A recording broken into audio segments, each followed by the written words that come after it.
Assalamualaikum warahmatullahi wabarakatuh. Alhamdulillah adik-adik mahasiswa sekalian, hari ini kita hadir dalam pertemuan ketiga untuk kuliah kimia organik tentang aldehyid dan keton. Saya akan mulai share screen untuk kuliah kita hari ini. Ya, semoga semua sudah siap.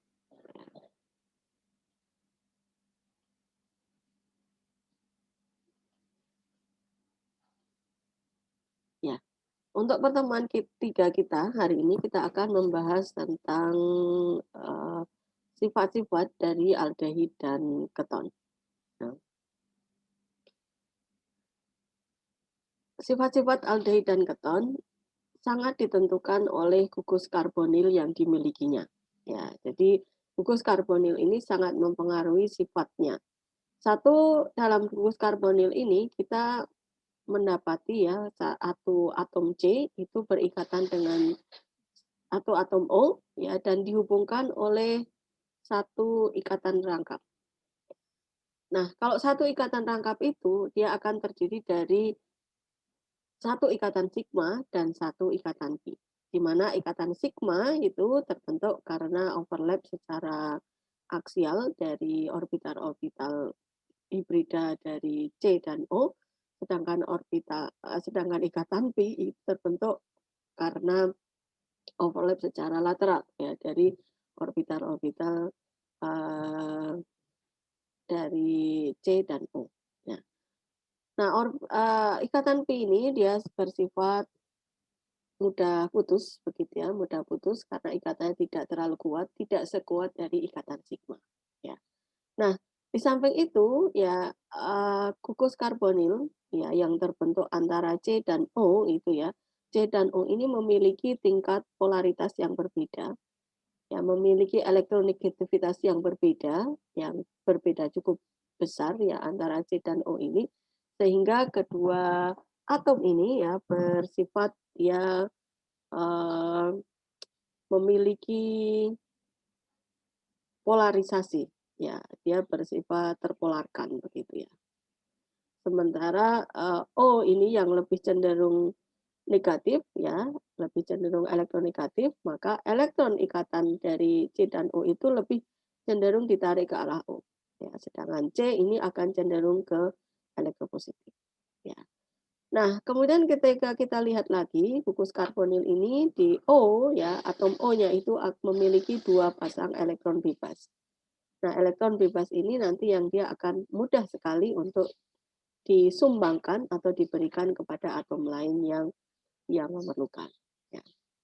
Nah, kemudian sifat-sifat struktural di atas ya, kedataran, kemudian ada ikatan pi, kepolaran, ya, kemudian mempunyai pasangan elektron bebas, ini sangat mempengaruhi reaktivitas dari senyawa aldehyid dan keton ini. Ya. Jadi reaktivitas dari senyawa aldehyid dan keton ini sangat dipengaruhi oleh bagaimana sifat fisika kimia dari gugus karbonil. Nah, ini secara gambar itu kira-kira seperti ini. Kalau ini gugus karbonil terdiri dari C dan O. O ini mempunyai dua pasang elektron bebas. Ya, ini ada dua pasang elektron bebas. Yang ini nanti akan mudah sekali untuk disumbangkan. Ya, dan kemudian ada uh, orbital pi, ya orbital pi, ini orbital pi yang ada di atas dan di bawah bidang yang terbentuk dari overlap secara uh, lateral dari orbital-orbital pi ya dari C dan O. Nah, kira-kira bentuknya seperti ini sehingga nanti uh, karbonil ini sangat reaktif ya dan dia akan mudah untuk diserang. Nah, kemudian bagaimana sih konsekuensi sifat dari gugus karbonil ini? Ya. Yang pertama terjadi memungkinkan ya dari gugus karbonil itu karena dia terpolarkan, O ini polar negatif dan C ini polar positif ya, maka memungkinkan untuk terjadi asosiasi. Ya, asosiasi yang lemah di antara molekul-molekul aldehyid dan keton ini. Ya, jadi aldehyid dan keton itu karena dia memiliki bagian delta negatif dan delta positif, ya mereka bisa memiliki sifat untuk saling melakukan asosiasi atau melakukan ikatan. Tetapi ikatannya ini sangat lemah, ya, sangat lemah gitu. Sehingga ini asosiasi ini juga mempengaruhi titik didih dari aldehid dan keton. Jadi kalau dibandingkan dengan alkana, ya alkana yang sama sekali dia tidak ada polarisasi ini, maka alkana jauh lebih rendah dibandingkan dengan aldehid dan keton. Tapi kalau dibandingkan dengan alkohol, ya maka aldehid dan keton itu titik didihnya lebih rendah. Ya, karena kalau alkohol itu bisa membentuk ikatan hidrogen. Nah, kalau aldehid dan keton ini dia hanya membentuk uh, asosiasi ya, asosiasi karena adanya dipol positif dan pol negatif. Jadi tidak sampai terjadi ikatan hidrogen, tidak sekuat ada interaksi karena terjadinya ikatan hidrogen. Ya, sehingga kalau kita lihat untuk bobot molekul yang setara, begitu ya, aldehid dan keton ini titik didihnya akan lebih tinggi dibandingkan alkana, tetapi dia akan lebih rendah kalau dibandingkan dengan alkohol. Ya. Oke, nah kemudian konsekuensi yang lain dari kepolaran gugus karbonil, ya, aldehid dan keton ini bisa berikatan hidrogen dengan molekul lain. Ya. Kalau sesama aldehid dan keton ini dia tidak mampu untuk membentuk ikatan hidrogen, tetapi dia mampu membentuk ikatan hidrogen dengan molekul-molekul lain. Ya, misalnya dengan air ini. Ya, aseton ini mampu membentuk ikatan hidrogen dengan air. Ini kalau kita lihat, oh ini delta negatif, kemudian H dari air ini adalah delta positif, maka mereka bisa melakukan interaksi hidrogen bonding seperti ini. Nah, Nah, sehingga secara terbatas aldehid dan keton ini dapat mensolvasi ion. Ya, jadi hanya secara terbatas ini artinya aldehid dan keton yang rendah itu bisa mensolvasi ion. Ya. Tetapi kalau untuk aldehid dan keton dengan bobot yang molekul yang besar, ya dia susah ya untuk mensolvasi ion lagi. Ya. Nah, sifat fisika beberapa aldehid dan ini kita bisa lihat ya. Misalnya formaldehid, asetaldehid, propionaldehid, butyraldehid ya, ini semakin tinggi bobot molekulnya, semakin panjang rantai C dari aldehid, maka titik didihnya ini akan makin tinggi. Titik didihnya makin tinggi. Tetapi kelarutannya makin turun. Ya. Kenapa? Ya, titik didihnya makin tinggi karena biasanya kalau makin berat bobot molekulnya juga titik didih itu akan makin tinggi. Sedangkan kalau kelarutan ini kenapa kemudian makin besar justru makin susah larut ya, makin menurun kelarutannya karena ini bagian yang hidrofob ya, ini bagian yang rantai karbonnya ini makin panjang sehingga dia makin dominan. Nah, bagian polarnya adalah bagian yang CHO ini ya, bagian gugus karbonil ini adalah bagian polar, tetapi ketika bagian yang non polar ini, bagian rantai hidrokarbonnya semakin panjang, maka ini akan makin mengurangi kelarutan dari aldehid. Ya. Nah, ini misalnya benzaldehid, ini larut ya, tetapi sudah sedikit kelarutannya makin berkurang. Ya. Demikian juga untuk keton, ya, ini misalnya aseton itu kelarutannya tidak terbatas, ya. Kemudian kalau ini metil etil keton, satu ini dengan 4C, ya, bobot molekulnya lebih besar, ya ini titik didihnya juga akan lebih besar. Ya. Kelarutannya menjadi lebih kecil. Ya, dan seterusnya ketika bobot molekulnya makin besar, ini justru kelarutannya makin rendah. Ya. Nah, ini konsekuensi kepolaran gugus karbonil ya dan kereaktifannya. Ini kita lihat tadi kita sudah bahas ya. Jadi karena perbedaan elektronegativitas antara C dan O yang cukup besar, ya, maka ini terjadi polarisasi. Nah, delta negatif dan delta positif.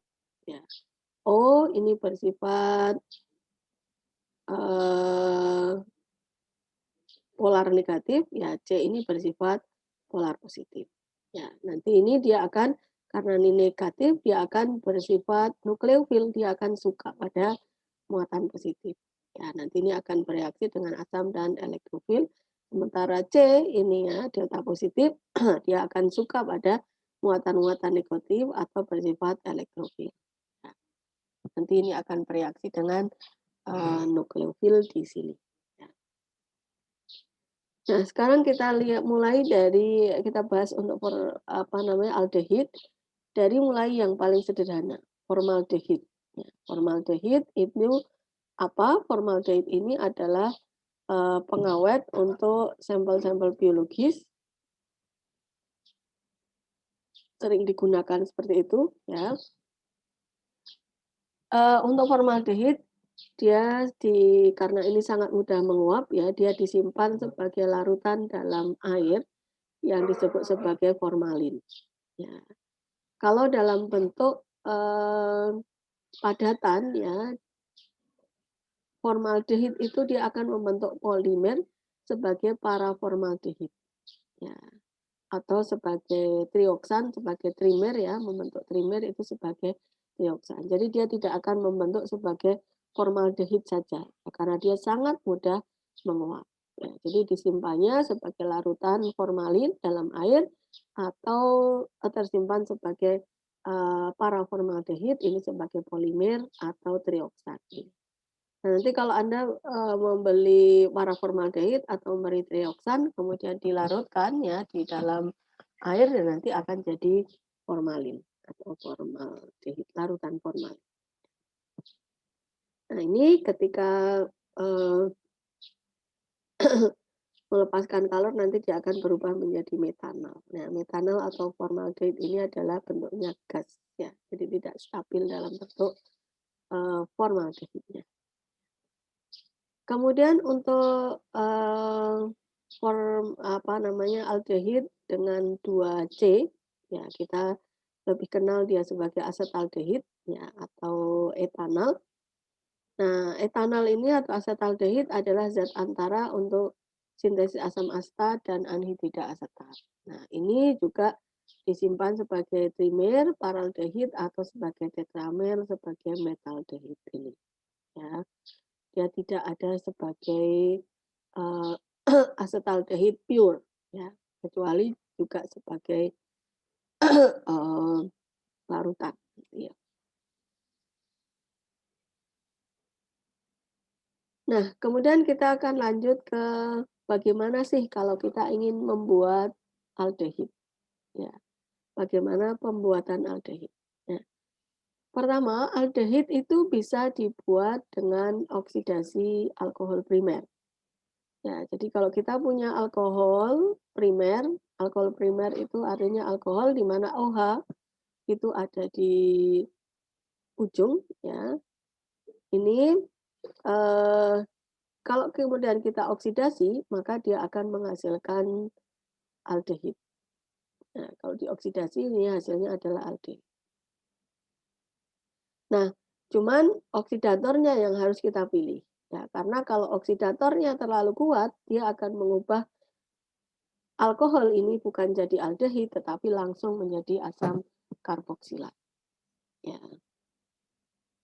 Ini alkohol akan diubah menjadi aldehid hanya dengan oksidator-oksidator yang lunak, yaitu oksidator PCC. Ya, misalnya ini PCC, piridinium klorokromat, ini adalah oksidator yang lunak yang dia bisa mengubah alkohol primer menjadi aldehid.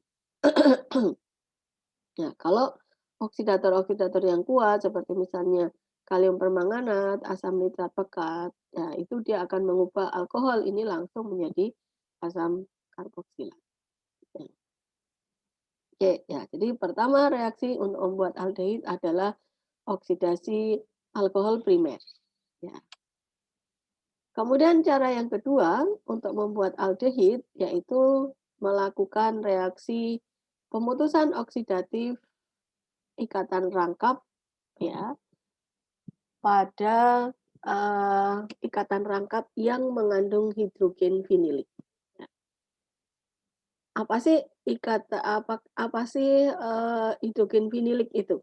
Ya, jadi di sini kalau kita ada ikatan rangkap, ya kemudian hidrogen yang terikat langsung pada ikatan rangkap, nah ini yang disebut sebagai hidrogen vinilik.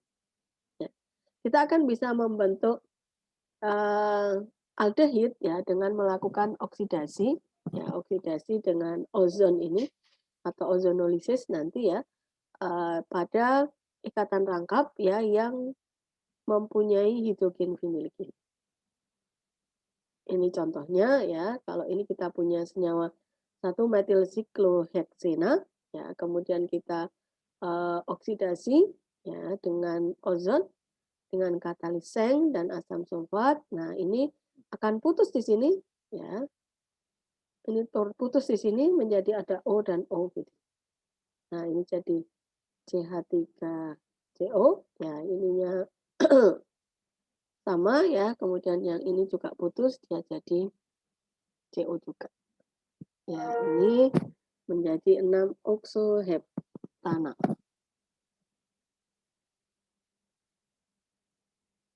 Ya. Nah, ini ingat kembali pelajaran tentang alkena ya, waktu itu di kimia organik 1 Anda sudah belajar tentang alkena. Ini kalau kita punya alkena, kemudian dilakukan reaksi ozonolisis ya dengan ozon, ya kemudian pelarutnya ini dikloroetan. Nah, ozon ini akan masuk di sini ya, dan kemudian akan terpotong ini. Ya, ini akan terpotong. Ini 1O masuk di C yang satu, 1O masuk di C yang lainnya.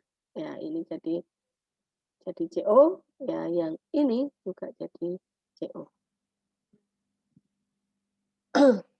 Tuh. Kemudian seng H2O ya. Ini CH3COOH H2O. Ya. Oke, ini kita fokus di sini. Nah,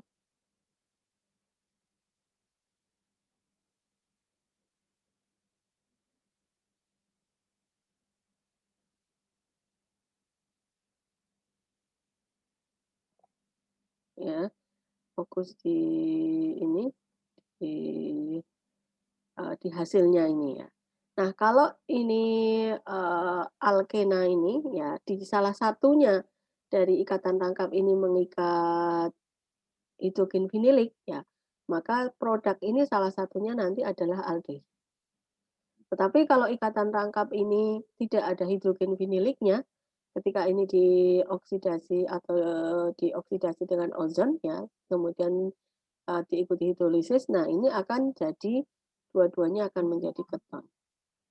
Nah, makanya untuk membuat aldehid ini adalah pemutusan oksidatif ikatan rangkap yang mengandung hidrogen vinilik. Ya, jadi kalau ini ikatan rangkap, salah satu atau dua dari C-nya itu mengandung hidrogen vinilik, maka akan dihasilkan aldehid.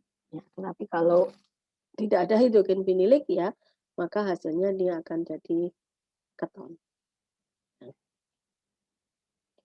Oke, ya itu untuk membuat aldehid cara yang kedua.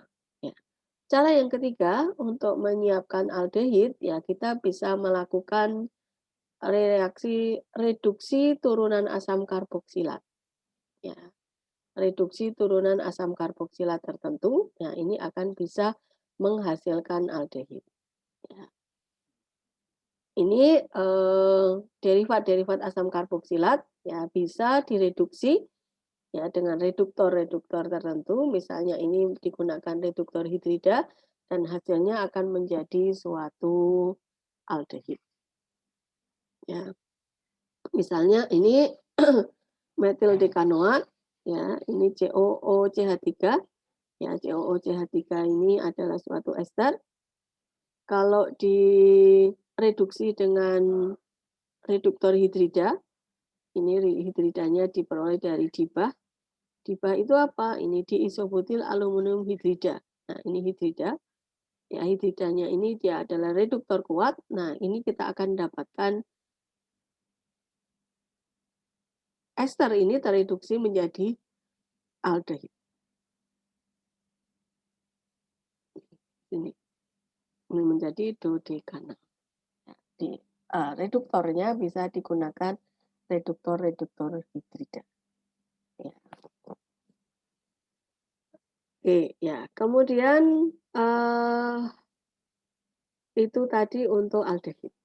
Ya, jadi ada beberapa reaksi bagaimana ketika kita ingin menyiapkan atau ingin mensintesis aldehid. Nah, sekarang kita akan lanjutkan bagaimana kalau kita ingin melakukan pembuatan keton. Ya, ingin melakukan reaksi ya, bagaimana membuat keton. Ya. Nah, pertama ya, kalau keton itu kita bisa buat dari oksidasi alkohol sekunder. Ya, oksidasi alkohol sekunder. Kalau tadi untuk aldehid itu harus alkohol primer, ya, jadi alkoholnya harus di ujung. Kalau untuk bisa menjadi keton ya, maka alkoholnya kita pilih yang alkohol sekunder ya, agar bisa jadi keton. Ya. Nah, reaksi yang bisa digunakan cukup banyak ya. Ini bisa reaksi Jones, ini menggunakan kromat ya. Bisa juga menggunakan PCC ya, atau bisa menggunakan natrium dikromat ya dalam air dengan asam asetat. Ya. Nah, yang kedua mirip tadi dengan aldehid ya, keton ini kita juga bisa buat dari pemutusan oksidatif alkena ya, yang salah satu atau kedua karbon tak jenuhnya terdisubstitusi. Ya, kalau tadi harus ada hidrogen vinilik ya untuk bisa mendapatkan produk aldehid. Nah, untuk keton ya ini kalau alkena ya yang kita lakukan reaksi oksidatif dengan ozon itu ada yang tidak mempunyai hidrogen vinilik seperti ini ya, tidak punya hidrogen vinilik, maka hasilnya akan jadi keton. Ya. Anda ingat yang barusan tadi kita bahas ya, ini RCR ini ya di sini, kemudian kita reaksikan dengan ozon, ini akan terputus di sini, ya. Ini jadi O masuk di sebelah kiri dan satu O masuk di sebelah kanan. Nah, ini kalau dua-duanya ini mengikatnya adalah alkil ya, maka ini akan jadi keton. Tapi kalau salah satunya ini ada yang mengikat hidrogen ya, maka produknya salah satunya akan bisa jadi aldehid. Gitu. Ya. Ini juga ya kita bisa lihat ini kalau alkena ini ya, kita reaksikan dengan ozon ya, terjadi ozonolisis ya. Nah, ini kita akan bisa hasilkan ini terpotong di tengah sini. Nah, ini jadi keton. Ya, dan ini akan jadi suatu aldehid. Ya. Kenapa ini jadi aldehid? Ya, karena di sini dia mengandung hidrogen vinilik. Oke, ya. Ini yang ketiga, ini termasuk reaksi yang penting, yaitu pembuatan keton dengan asilasi Friedel-Crafts. Ya. Nah, reaksi asilasi Friedel-Crafts ini sering digunakan untuk membuat keton-keton aromatis. Ya, keton aromatis seperti ini. Ya, ini kita lakukan reaksinya dengan reaksi yang disebut sebagai asilasi Friedel-Crafts. Ya. Caranya gimana reaksi asilasi Friedel-Crafts ini kita lakukan? Nah, kita harus punya senyawa aromatiknya ini. Ya, bisa benzen, ini bukan benzen tersubstitusi ya. Kemudian ada asetil klorida seperti ini Ini yang akan kita substitusikan, kita bisa pilih sesuai dengan yang kita inginkan, ya, sesuai dengan, molekul yang ingin kita desain, ya, ini CH3-nya mau, kecil atau mau panjang, itu tergantung desain molekul kita, ya. Kemudian yang penting lagi untuk asilasi Friedel-Crafts ini adalah adanya HLCl3 di sini. Nah, ini adalah katalis aluminium triklorida, ya, katalis pada reaksi asilasi Friedel-Crafts. Nah, ini dengan sedikit panas, ya, maka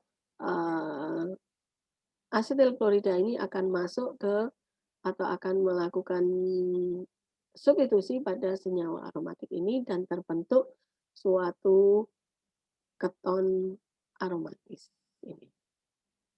Dalam hal ini kita dapatkan adalah asetofenon, ya, karena ini pakainya adalah asetil klorida.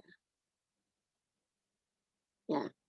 Nah, kalau, senyawa yang kita gunakan di sini, ya, senyawa aromatik yang kita gunakan di sini ini sudah ada substitusi sebelumnya, maka, ini ya, si hasilnya atau ketonnya ini nanti akan nempel di mana, itu adalah tergantung dari, substituen pertama yang sudah masuk pada cincin benzen.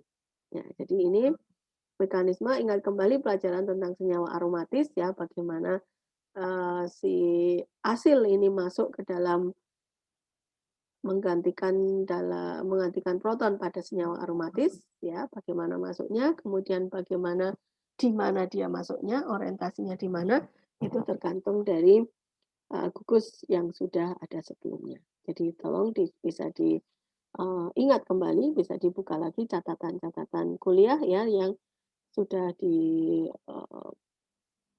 sebelumnya tentang senyawa aromatis. Ya. Oke, ya. Kemudian, yang berikutnya, ya, pembuatan keton yang berikutnya, ini kita bisa buat dari, hidrasi alkuna, ya. Ini hidrasi alkuna dengan katalis merkuri. Jadi kalau kita punya alkuna, ya, hidrasi itu artinya memasukkan air. Nah, ini ditambahkan air, ya, dengan katalis merkuri asetat ini, maka ini akan bisa menjadi suatu keton.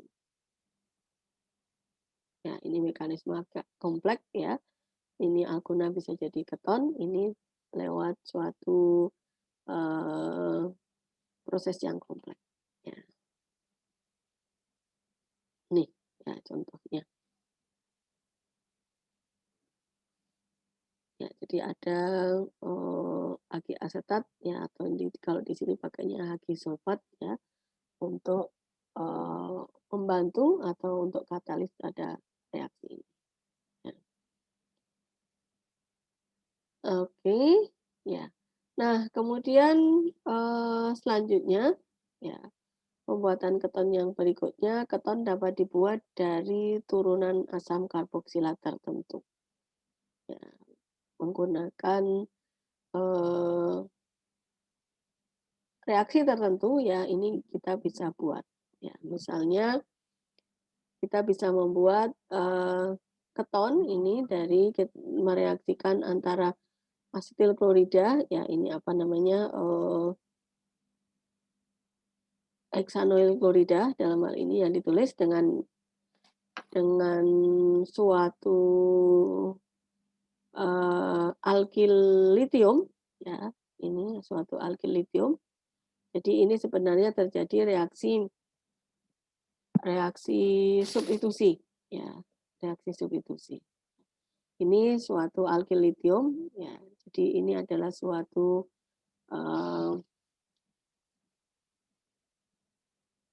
elektrofil, ya.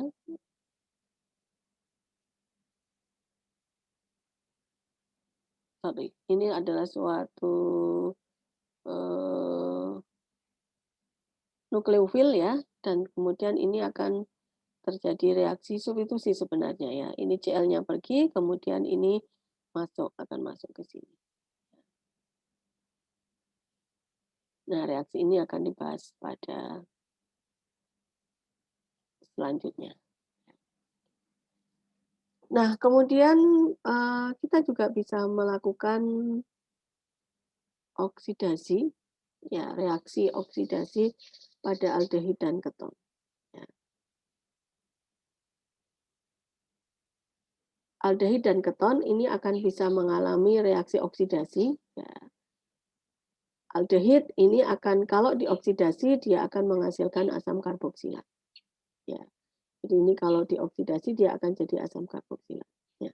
Bagaimana kalau keton? Ya, keton ini, kita lihat ya, keton ini kanan kiri sudah suatu, alkil ya, sehingga tidak ada hidrogen lagi untuk bisa dioksidasi, diikat lagi dengan oksigen, ya. Sehingga ini, susah ya pada kondisi yang normal ya, keton ini sudah susah lagi untuk dioksidasi. Ya, kecuali dia akan bisa dioksidasi kecuali pada kondisi yang sangat kuat. Ya, ini misalnya dengan kondisi yang, bereaksi yang kuat ya, bereaksi yang panas dan kuat, pekat dan panas. Nah, ini akan bisa dioksidasi ya, keton ini menjadi asam karboksilat ya. Tapi kalau, kondisinya, biasa dia tidak akan bisa. Reaksi-reaksi, yang asam nitrat panas, asam kalium permanganat panas dan pekat, nah ini yang akan bisa mengoksidasi keton menjadi, asam karboksilat, ya. Oke, nah kemudian, eee, untuk aldehid ya, oksidasi ini akan berlangsung melalui intermediate 1,1-diol seperti ini. Aldehid kalau dia dioksidasi ya dia akan melalui intermediate 1,1-diol dan akhirnya dia akan menjadi asam karboksilat, ya. Tadi kan kalau dari alkohol primer dioksidasi jadi aldehid ya, kemudian lanjut lagi dioksidasi akan jadi asam karboksilat, ya. Nah, kalau keton ini karena tadi ya, keton itu, dia sudah stabil ya, cenderung inet ya terhadap oksidator pada umumnya, tetapi dia bisa bereaksi ya, bereaksi dalam suasana panas ya dengan kalium permanganat. Nah, ini kalium permanganat ini adalah oksidator kuat ya ketika kemudian di, eee, kasih suasana panas dan basa kuat ya. Nah, ini akan bisa mengoksidasi keton ini menjadi asam karboksilat seperti ini. Oke, eee, sedikit lagi kita akan lanjutkan pada reaksi adisi nukleofilik pada aldehid dan keton, ya. Nah, reaksi adisi nukleofilik pada aldehid dan keton ini adalah reaksi yang terpenting ya untuk aldehid dan keton ini. Ini termasuk reaksi yang sangat penting ya untuk aldehid dan keton dan khasnya untuk aldehid dan keton itu memang adalah reaksi adisi nukleofilik ya, seperti sudah kita bahas di awal dulu, ya. Bagaimana reaksi ini terjadi? Ya ini awalnya kita kembali ke sifat-sifat, ini dulu ya, sifat-sifat dari aldehid dan keton. Ini ditunjukkan bahwa ini gugus karbonil ini dia ada dalam bentuk planar ya, bentuk planar. Kemudian di ujungnya ini ada dua dua elektron bebas, 2 pasang elektron bebas dari O ya. Nah, kemudian di atas dan di bawah bidang ini adalah ada awan-awan elektron dari ikatan pi, ya. Nah, ini yang membuat ya, karbonil ini kemudian menjadi sangat mudah untuk diserang oleh nukleofil karena posisinya yang planar ya, dan kemudian, ada banyak di sini ada banyak elektrofil ya, ada banyak, apa namanya, elektron ya di sekitar, dan di bawah bidang. Nah, ini membuat si karbonil ini kemudian mudah untuk diserang oleh suatu nukleofil. Nah, ini kalau ada nukleofil yang nyerang, maka dia akan masuk dan nyerang di bagian C, ya, di bagian atom C ini. Nah ini, nukleofil sudah masuk dan nyerang di atom C. Ketika nukleofil masuk, maka kemudian ikatan rangkap dari karbonil ini akan putus ya. Ini, eee, menjadi ikatan tunggal semua ya, dan kemudian terbentuk, eee, bentuknya tidak lagi planar seperti sp2 tetapi kemudian menjadi tetrahedral ya, yang sama seperti hibridisasi sp3. Ya. Nah, nukleofil apa ya yang bisa digunakan untuk nyerang ya? Nukleofil itu ada 2 jenis ya, nukleofil yang bermuatan negatif ataupun nukleofil yang netral ya. Nukleofil yang muatannya negatif misalnya OH negatif, ya hidrida, kemudian karbanion, alkoksida ini adalah termasuk nukleofil-nukleofil yang bermuatan negatif. Ada nukleofil yang netral ya, ini misalnya H2O ya alkohol, ya, NH3, amina dan seterusnya ini adalah termasuk nukleofil netral. Nah, kita harus kembali ke definisi nukleofil ya. Nukleofil itu adalah spesies yang suka pada muatan positif sehingga dia mestinya memang bermuatan negatif seperti ini atau kalau netral ya maka protonnya itu dia akan mempunyai pasangan elektron bebas. Ya, ini apa namanya, atomnya itu dia mempunyai pasangan elektron bebas. Ya, karena dia kelebihan elektron ini, maka dia menjadi nukleofil, menjadi suka pada nukleon atau muatan positif. Ya. Nah, eh,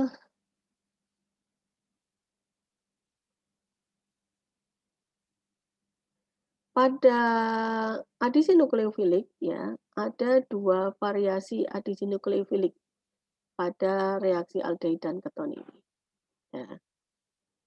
Ini seperti yang di awal dulu pernah kita bahas ya, memang ada sedikit perbedaan ya, ada dua variasi ya, pada reaksi adisi nukleofilik ini ya. Yang pertama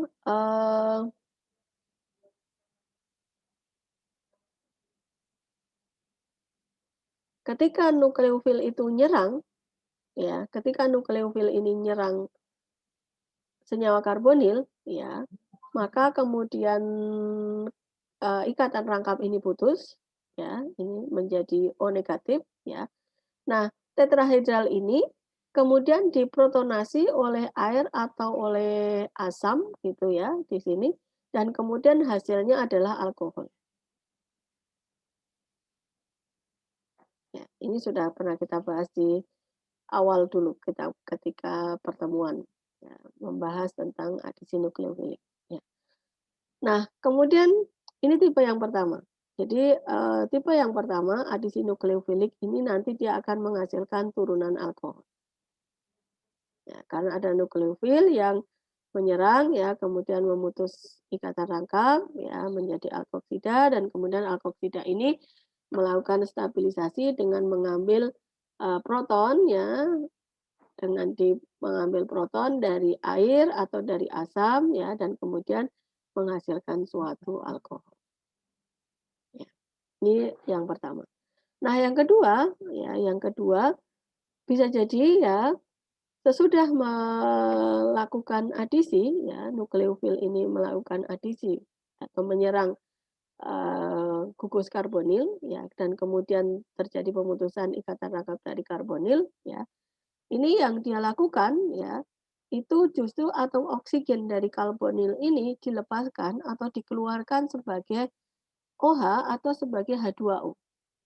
Dan kemudian membentuk ikatan rangkap baru antara karbon dengan nukleofil. Nah ini. Nah, ini justru O oksigen itu akan pergi ya sebagai OH atau sebagai H2O dan kemudian membentuk ikatan rangkap baru antara C ya C ini dengan nukleofil yang terbentuk. Nah, ini terbentuk ikatan rangkap baru antara C dan nukleofil. Ya, yang ini kemarin kita bahas misalnya contohnya ketika adisi aldehid dan keton oleh amina. Ya, adisi aldehid dan keton oleh amina itu akan menghasilkan pembentukan ikatan rangkap baru antara karbon dengan N, ya, ya, antara karbon dengan N dari amina. Ya, itu. Ya. Nah, sedikit lagi ya, bagaimana sih kalau kita membandingkan reaktivitas aldehid dan keton itu ya, dalam reaksi adisi nukleofilik. Ya. Kalau kita bandingkan, ya, aldehid dan keton ya ini berbeda dalam hal reaktivitasnya ya untuk adisi nukleofilik dan ini dituliskan di sini aldehid itu lebih reaktif dibandingkan keton. Ya, aldehid lebih reaktif dibandingkan keton. Kenapa? Yang pertama ini karena alasan sterik atau perbedaan halangan ruang. Ya. Kalau kita lihat aldehid dan keton ini, ya, ini aldehid, ini keton, ya. Kita lihat ke aldehid ini kan salah satu sisinya itu hanya hidrogen. Ya, kalau keton itu dua-duanya adalah alkil. Kalau aldehid itu hanya satu saja yang alkil. Sehingga dari sisi sterik, dari sisi halangan ruang ya, ini keton itu akan lebih besar halangannya. Sehingga nukleofil untuk bisa mencapai pusat reaksi, ya pusat reaksinya di C sini, itu akan lebih susah pada keton dibandingkan pada aldehid. Di aldehid ini akan lebih mudah ya karena halangannya ini lebih kecil. Ya, di satu sisi dia hanya hidrogen. Ya. Jadi aldehid ini lebih reaktif untuk bisa mengalami adisi nukleofilik ya yang pertama karena alasan sterik. Yang kedua karena alasan elektronik. Ya, alasan elektronik ini karena adanya perbedaan kestabilan muatan positif parsial dari aldehid dan keton. Ya, aldehid ini kan C itu adalah delta positif ya, O ini delta negatif. Nah, pada aldehid ini C ini distabilkan hanya oleh satu alkil. Ya, ini satu alkil saja yang memberikan donasi elektronnya untuk kemudian menstabilkan C delta positif di sini. Sedangkan pada keton, ya C delta positif di sini ini distabilkan oleh dua alkil. Ini distabilkan oleh dua alkil sehingga si keton ini menjadi jauh lebih stabil dibandingkan dengan aldehid. Ya, artinya aldehid itu lebih reaktif, lebih mudah untuk mengalami reaksi adisi nukleofilik ya dibandingkan dengan keton. Gitu ya. Oke, sampai di sini semoga bisa diterima ya. Jadi tadi kita bicara tentang reaksi-reaksi adisi nukleofilik ya. Apa yang lebih reaktif? Ya, aldehid lebih reaktif dibandingkan keton karena ada alasan sterik dan alasan elektronik. Ya, alasan sterik karena secara ruang ya aldehid ini lebih mudah diserang dibandingkan keton. Nah, sedangkan alasan elektronik aldehid ya muatan C delta positif dari aldehid itu hanya distabilkan oleh satu alkil sedangkan pada keton itu dia distabilkan oleh dua alkil. Ya. Oke. Nah, ini adisi nukleofilik H2O ya. Ini contohnya ya adisi nukleofilik oleh H2O ini terjadi hidrasi. Nah, ini air yang menyerang di sini maka ini akan jadi OH. Ya. Aseton ini akan jadi aseton hidrat. Ya. Formaldehid ini akan jadi formaldehid hidrat. Ya, misalnya. Pertama adalah hidrasi. Ya. Kemudian contoh berikutnya adalah misalnya adisi nukleofil ACN. HCN. Ini pembentukan cyanohidrin. Jadi kalau kita punya ini contohnya keton ya dengan HCN ya. Nah, ini CN ini akan masuk di sini dan ini akan putus. Nah, ini akan jadi suatu cyanohidrin. Ya. Bagaimana mekanisme reaksinya? Ini misalnya ini contohnya adalah aldehid ya. Ini benzaldehid. Kemudian ini dari HCN, ini kan HCN, ini akan jadi H plus dan Cn minus. Nah, ini Cn minus itu akan nyerang di sini, kemudian terjadi pemutusan ikatan rakap di sini. Nah, ini hasilnya. O-nya jadi negatif, Cn masuk di sini. Ya, kemudian alkoksida ini akan mengambil H plus ya dari asam atau dari air di sekitarnya. Ini ngambil H ya, ini jadi OH. OH kemudian Cn masuk. Nah, ini adalah suatu cyanohidrin. Ini adalah juga suatu senyawa yang penting ya, ini senyawa antara yang penting untuk proses sintesis berikutnya. Nah, ini pentingnya cyanohidrin apa? Ini merupakan metode transformasi aldehid dan keton ke berbagai gugus fungsi sambil memperpanjang rantai karbon dengan satu atom C. Ya, ini untuk transformasinya. Ini misalnya udah jadi cyanohidrin ya, udah jadi seperti ini kan. Ini ada Cn di sini. Nah, ini nanti bisa dikonversi. Ya, kalau ini hidrolisis, ya ini akan menjadi 2 amino 1 fenyl etanol ini ya, dihidrolisis ya atau dioksidasi. Nah, ini akan jadi asam mandela. Ya. Oke, untuk pertemuan hari ini saya kira sampai di sini. Semoga bermanfaat ya dan bisa dipahami dengan baik. Ya, silakan kalau ada yang ingin didiskusikan bisa dituliskan di dalam forum chat diskusi kita. Saya akhiri pertemuan hari ini. Assalamualaikum warahmatullahi wabarakatuh.